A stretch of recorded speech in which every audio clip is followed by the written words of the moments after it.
सोचिए, भारत में एक ऐसी जगह है जहां सूरज ढलते ही इंसानों का जाना मना है। और कहा तो ये भी जाता है कि जो भी गलती से रात में वहां रुक गया वो कभी वापस ही नहीं लौटा। जी हाँ, ये जगह है राजस्थान का भानगढ़ किला। एक ऐसा किला जो अपनी खूबसूरती से ज्यादा अपने श्रापित होने के लिए जाना जाता है। तो चलिए आज इस किले के पीछे की जो डरावनी कहानी है ना, उसे परत दर परत खोलते हैं। कहानी शुरू करने से पहले जरा इस पे नजर डालिए। ये कोई मजाक नहीं है, ये आर्कियोलॉजिकल सर्वे ऑफ इंडिया मतलब भारत सरकार का लगाया हुआ ऑफिशियल बोर्ड है और इस पे साफ साफ लिखा है सूर्यास्त के बाद प्रवेश वर्जित है। सोचिए, किसी टूरिस्ट जगह के लिए ऐसी सरकारी चेतावनी ये अपने आप में ही कितना बड़ा सबूत है कि यहाँ कुछ तो गड़बड़ है। और यही चेतावनी एक बहुत बड़ा सवाल भी खड़ा करती है, क्या भानगढ़ वाकई भारत की सबसे खौफनाक जगहों में से एक है? आखिर क्यों बनी इसकी इतनी डरावनी पहचान? चलिए इन्हीं सवालों के जवाब ढूंढते हैं। तो सबसे पहले बात करते हैं उसी नियम की जो भानगढ़ को इतना रहस्यमयी बनाता है। आखिर अंधेरा होने के बाद यहाँ जाना मना क्यों है?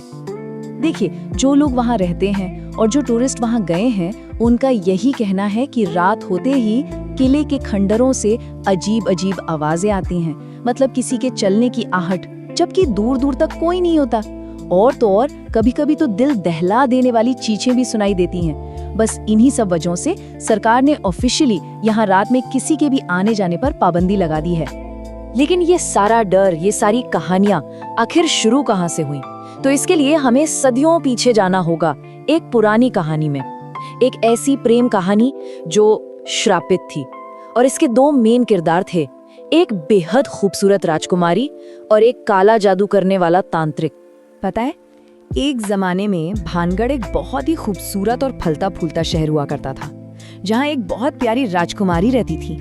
लेकिन आज ये सिर्फ एक वीरान डरावना खंडहर है जो बस अपनी भूतिया कहानियों के लिए जाना जाता है। मतलब एक जीता जागता शहर एक भूतहा खंडहर कैसे बन गया?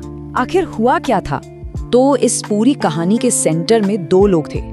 एक तरफ थी राजकुमारी रत्नावती, जिनकी खूबसूरती और अक्लमंदी के चर्चे पूरे देश में थे, और दूसरी तरफ था एक तांत्रिक जो काले जादू में माहिर था और राजकुमारी के पीछे जुनून की हद तक पड़ गया था। वो उन्हें किसी भी कीमत पे पाना चाहता था। और बस यहीं से भानगढ़ की तबाही की उल्टी गिनती शुरू हो गई।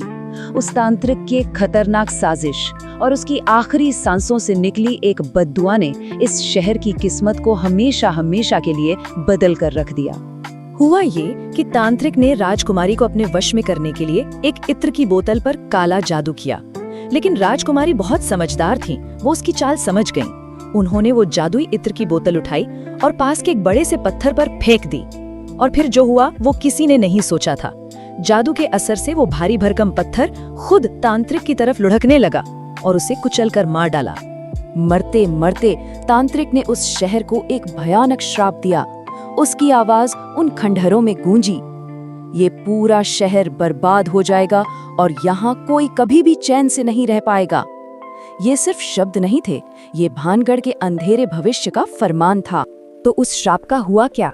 कैसे एक जीता जागता शहर पूरी तरह तबाह हो गया और कैसे डर की एक ऐसी विरासत छोड़ गया जो आज भी लोगों की रूह कंपा देती है। कहते हैं श्राप के कुछ ही वक्त बाद भानगढ़ पर हमला हो गया और एक ही रात में सब कुछ खत्म। पूरा का पूरा शहर उजड़ गया, हजारों लोग मारे गए और जो खूबसूरत महल थे वो खंडहर में तब्दील हो गए। तांत्रिक का श्राप सच हो चुका था और उसी तबाही वाले दिन से ये खौफनाक बात वहां की हवा में घुल गई। कहते हैं उस दिन के बाद से जिसने भी सूरज ढलने के बाद किले में रुकने की हिम्मत की, वो फिर कभी लौट कर नहीं आया। यही वो डर है जो आज भी लोगों को इसकी दहलीज पार करने से रोकता है। तो ये पूरी कहानी सुनने के बाद हम वापस उसी एक सबसे बड़े सवाल पर आकर खड़े हो जाते हैं जिसका जवाब शायद किसी के पास नहीं है। क्या भानगढ़ की कहानी सच है या ये सिर्फ एक डरावनी लोक कथा है?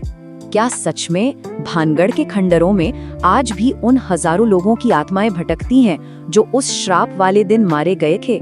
या ये सिर्फ एक कहानी है जो इतनी असरदार है कि पीढ़ी दर पीढ़ी लोगों को डराती आ रही है?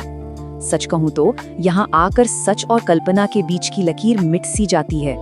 तो आखिर में सवाल यही है, क्या कोई भी इस श्रापित किले में एक रात गुजारने की हिम्मत कर सकता है? शायद इसका जवाब हमेशा एक अनसुलझा रहस्य ही बना रहे।